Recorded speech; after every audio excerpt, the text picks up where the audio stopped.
Hey there, this is Erica from Ever Educating, and this channel is teaching tips, tools, ideas, and resources for new college instructors. A few weeks ago, I received a request for a video about digital mapping. And so that was requested on a video that I already created about creating a concept map for a paper. So I'll link that below in case you're interested in more about that idea.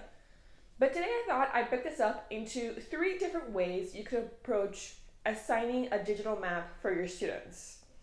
The first is focusing on a concept.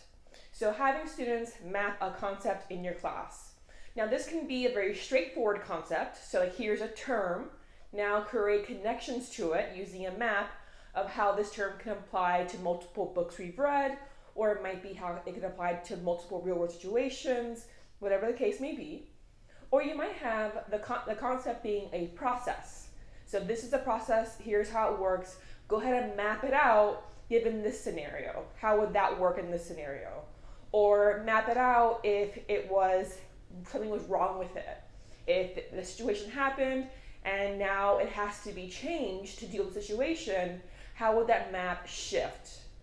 So again, I'm basically thinking of some kind of idea in your course, different ways that you can map an idea. So this can be connections to the real world, connections to the materials you read in class, or again, it might be something that has a multi-step aspect to it, so mapping that instead. Now, the second idea is to map an assignment. And so again, my prior video was an example of this, so mapping a research paper by thinking of, okay, what are the main ideas in this paper? What connects to those main ideas?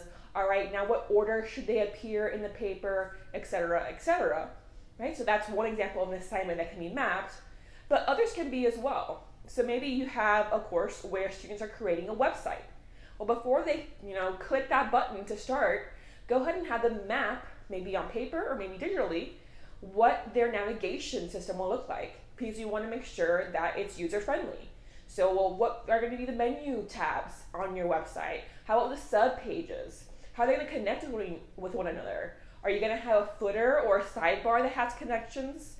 Map out your plan to make it as strong as possible. So when you start building a website, you don't have to worry about changing URLs, which can get quite complicated.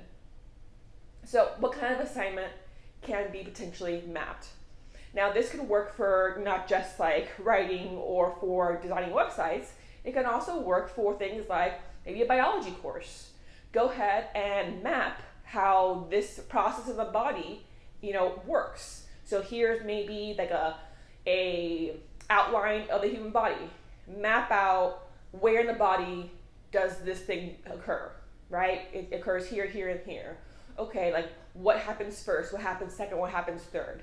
Map that out on this body, okay? So that can be a way as well of thinking about an assignment. If it's more about, learning a process, let's say digestion, okay, map out digestion in the human body. So that can be another type of assignment as well. And third is physical aspects. So mapping physical things. Now, in this case, I don't mean like you have to pick up an object, okay, map this. I'm thinking more along the lines of that human body. Maybe it's, could apply here too, but potentially you're in a literature course and you're reading about this imaginary world, this fantasy world, maybe map it. If it's, high fantasy, it takes place in a world that doesn't really exist. A lot of times they have maps in the end pages, but not all of them do. So this could be kind of a creative element to it. Okay, map out where these characters are, where they're moving to. Can we analyze how the physical location of these characters might influence their behaviors, what their beliefs, right? Thinking of a sociological perspective of geography and how we have different ideas and values depending on what we grew up. So it could be imaginary things, not just actual physical objects, that could potentially be mapped as well.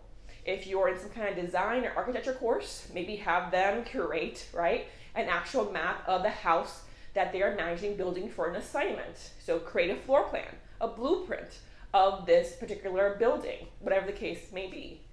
So that's going to be another aspect of digital mapping in your course. So again, the first one is some kind of concept, maybe a process. The second is mapping out an assignment before the assignment is actually created. And the third one is mapping something physical or maybe geographical in your course. Now another option is to do the digital mapping yourself. So rather than assigning it to students, maybe you're going to map out your course design, your course schedule. You're going to design the scaffolding of lessons with small and major assignments. So you can also use digital mapping in this case as well. So these are now 4 ways, right? You can potentially use mapping in your course. Now I'm going to link below some potential tools you can use for digital mapping. Though of course, maybe you prefer doing things by hand, and that's totally okay as well. But if you found this video helpful, click like and let me know, and subscribe if you don't want to miss out on future content. I'll see you next time with a new video.